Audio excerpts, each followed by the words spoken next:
Hello everyone, welcome back to my channel. So ಮೊದಲನೇದಾಗಿ ಎಲ್ಲರಿಗೂ ಓಣಂ ಹಬ್ಬದ ಶುಭಾಶಯಗಳು. ಸೊ ಏನಂತ ಈ ವಿಡಿಯೋ ಅಂತ ನೀವೆಲ್ಲ ಕ್ಯೂರಿಯಸ್ ಆಗಿದ್ರೆ, ಈ ವಿಡಿಯೋ ಬಂದ್ಬಿಟ್ಟು ನಮ್ಮ ಆಫೀಸಲ್ಲಿ ಹೆಂಗೆ ನಾವು ಓಣಂನ ಸೆಲೆಬ್ರೇಟ್ ಮಾಡಿದ್ವಿ,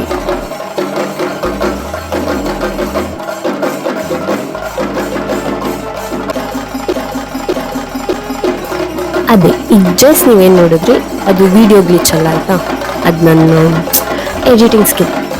So, ಇದನ್ನು ಕೂಡ ಮಾಡಿ, can we just get started the true celebration of Onam 2024, the great evening? Yes? Yes or no? Yes. ಸ್ವಲ್ಪ ಜೋರಾಗಿ. Yes. Lovely.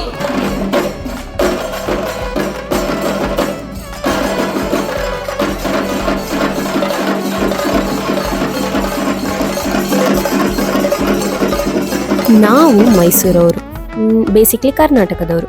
ನಮಗೆ ಓಣಂ ಅಂದ ತಕ್ಷಣ ಕೇರಳ ಅಂತ ಜ್ಞಾಪಕಕ್ಕೆ ಬರುತ್ತೆ. ಸರಿ, ಏನಕ್ಕೆ ಸೆಲೆಬ್ರೇಟ್ ಮಾಡ್ತಾರೆ ಅದನ್ನ ಅಂತ ಹೇಳಿದ್ರೆ, ಕೆಲವೊಬ್ರಿಗೆ ಗೊತ್ತಿರುತ್ತೆ, ಕೆಲವೊಬ್ರಿಗೆ ಗೊತ್ತಿರಲ್ಲ. ಆಮೇಲೆ ನನಗೆ ತುಂಬ ಕಾಂಪಿಟೇಟರ್ಸ್ ಆಯಿತಾ, ನೋಡಿ ಎಷ್ಟು ಜನ ಕ್ಯಾಮ್ರಾ ಇಟ್ಕೊಂಡೆಲ್ಲ ಬಂದಿದ್ದಾರೆ. ಇಲ್ಲಿ ನಮ್ಮ 2 ಇಂಪಾರ್ಟೆಂಟ್ ವ್ಯಕ್ತಿಗಳು, ಒಬ್ಬರು ವಾಮನ ವಿಷ್ಣುವಿನ ಅವತಾರ, ಮತ್ತು ಇನ್ನೊಬ್ರು ಮಹಾಬಲಿ ಚಕ್ರವರ್ತಿ. ಇವರಿಬ್ರು ಏನಿರಬೇಕು ಅಂತ ಹೇಳಿದ್ರೆ, ಕತೆ ಹೇಳ್ತಾ ಹೋದಂಗೆ ನಿಮಗೆ ಗೊತ್ತಾಗುತ್ತೆ. ತುಂಬ ವರ್ಷಗಳ ಹಿಂದೆ ಒಂದು ರಾಜ್ಯದಲ್ಲಿ ಒಬ್ಬ ಮಹಾರಾಜ ಇರ್ತಾನೆ. ಅವನು ತುಂಬ ದಯಾಳು ಮತ್ತು ಉದಾರ ಮನಸ್ಸವನಾಗಿರ್ತಾನೆ. ಅವನೇ ಮಹಾಬಲಿ ಚಕ್ರವರ್ತಿ. ಅವ್ರ ರಾಜ್ಯದ ಎಲ್ಲ ಜನರು ತುಂಬ ಸಂತೋಷವಾಗಿ, ತುಂಬ ನೆಮ್ಮದಿಯಾಗಿ ಬದುಕ್ತಾ ಇರ್ತಾರೆ. ಪ್ರತಿಯೊಬ್ಬರು ಅವನ್ನ ತುಂಬ ಇಷ್ಟಪಡ್ತಾ ಇರ್ತಾರೆ. ಎಲ್ಲ ದೇವತೆಗಳು ಅವನ್ನ ನೋಡಿ ಹೆದರ್ಕೋತಾರೆ, ಯಾಕಂದ್ರೆ ಅವನ ಹತ್ರ ಅಷ್ಟು ಅಪಾರವಾದ ಶಕ್ತಿ ಬೆಳೀತಾ ಹೋಗ್ತಿರುತ್ತೆ. ಹಾಗಾಗಿ ಎಲ್ಲ ದೇವತೆಗಳು ಸೇರಿ ವಿಷ್ಣುವಿನ ಹೋಗಿ ಮನವಿ ಮಾಡ್ಕೋತಾರೆ. ಆಗ ವಿಷ್ಣು ವಾಮನ ಅವತಾರನ ತಾಳ್ತಾನೆ. ಅಂದ್ರೆ ಪುಟ್ಟ ಹುಡುಗನಾಗಿ ಮಹಾಬಲಿಯನ್ನು ಪರೀಕ್ಷೆ ಮಾಡೋಕೆ ಬರ್ತಾನೆ. ಆ ಸಮಯದಲ್ಲಿ ಮಹಾಬಲಿ ಚಕ್ರವರ್ತಿ ಒಂದು ಯಜ್ಞವನ್ನ ಮಾಡ್ತಿರ್ತಾನೆ. ಆ ಯಜ್ಞದ ಸ್ಪೆಷಾಲಿಟಿ ಏನಂತ ಹೇಳಿದ್ರೆ, ಯಾರೇ ಬಂದು ನನಗೆ ಇಂಥದ್ದೊಂದು ಬೇಕು ಅಂತ ಹೇಳಿದಾಗ ಅದನ್ನ ಒಳ್ಳೆ ಮನಸ್ಸಿನಿಂದ ದಾನವನ್ನ ಮಾಡ್ತಾ ಇರ್ತಾನೆ. ಅಲ್ಲಿಗೆ ಮಹಾವಿಷ್ಣು ಬರ್ತಾನೆ ಪುಟ್ಟ ಹುಡುಗನಾಗಿ. ನಾನು 3 ಹೆಜ್ಜೆಯನ್ನ ಇಡ್ತೀನಿ, ನಾನು ಎಲ್ಲಿ ಆ ಹೆಜ್ಜೆಯನ್ನ ಇಟ್ಟಿರ್ತೀನೋ ಅದು ನನ್ನದಾಗಬೇಕು, ನೀನು ನನಗೆ ಅದನ್ನ ಕೊಡಬೇಕು ಅಂತ ಕೇಳ್ಕೊತಾನೆ. ಮಹಾಬಲಿ ಸಂತೋಷದಿಂದ ಅದನ್ನ ಒಪ್ಕೋತಾನೆ.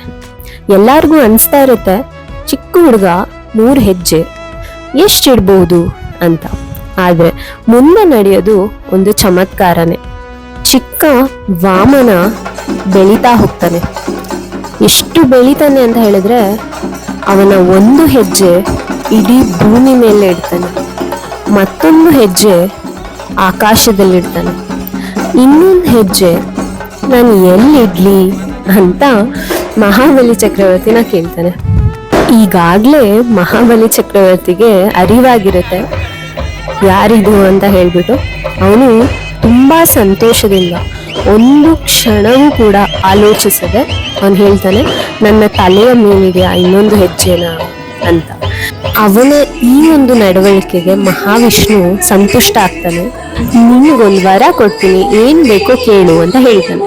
ಆಗ ಮಹಾಬಲಿ ಹೇಳ್ತಾನೆ, ನಾನು ಪ್ರತಿ ವರ್ಷ ನನ್ನ ಪ್ರಜೆಗಳನ್ನ ನೋಡ್ಬೇಕು ಅಂತ ಕೇಳ್ತಾನೆ. ಮಹಾಬಲಿ ಚಕ್ರವರ್ತಿ ತನ್ನ ಪ್ರಜೆಗಳನ್ನ ನೋಡಕ್ಕೆ ಬರುವಂತಹ ದಿವಸವೇ ಓಣಮಾಗಿ ಸೆಲೆಬ್ರೇಟ್ ಮಾಡ್ತಾರೆ. ಹಾಗಾಗಿ ಈ ದಿನ ಮನೆ ಮುಂದೆ ಹೂವಿನ ರಂಗೋಲಿಯನ್ನು ಬಿಡಿಸ್ತಾರೆ. ಸಂತೋಷದಿಂದ ಹಾಡಿ ಕುಣಿದು ಮಹಾಬಲಿಯನ್ನ ಸ್ವಾಗತಿಸ್ತಾರೆ.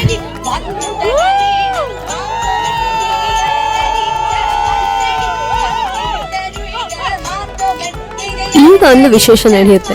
ಇಲ್ಲಿ ಡ್ಯಾನ್ಸ್ ಮಾಡ್ತಿರೋರ ಜೊತೆಗೆ ಒಬ್ಬ ಪುಟ್ಟ ಡ್ಯಾನ್ಸರ್ ಇದ್ದಾರೆ, ನೀವೇ ನೋಡಿ.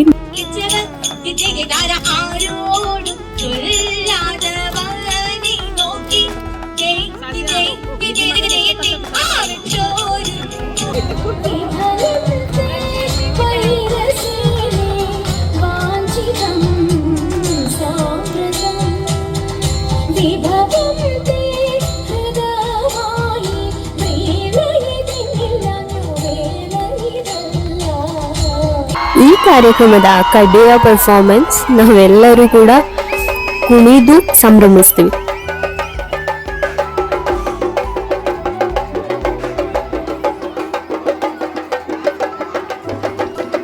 ಎನಿವೆ ಇದೆಲ್ಲದ್ರ ಮಧ್ಯ ನಾನು ಒಂದು ವಿಷಯ ಹೇಳೋದು ಮರ್ತ್ಬಿಟ್ಟೆ. ಏನಂತ ಹೇಳಿದ್ರೆ, ನನ್ನ ಚಾನೆಲ್ಗೆ ಸಬ್ಸ್ಕ್ರೈಬ್ ಆಗಿ, ಈ ವಿಡಿಯೋ ಇಷ್ಟ ಆದರೆ ಲೈಕ್ ಮಾಡಿ ಆ್ಯಂಡ್ ಶೇರ್ ಮಾಡಿ.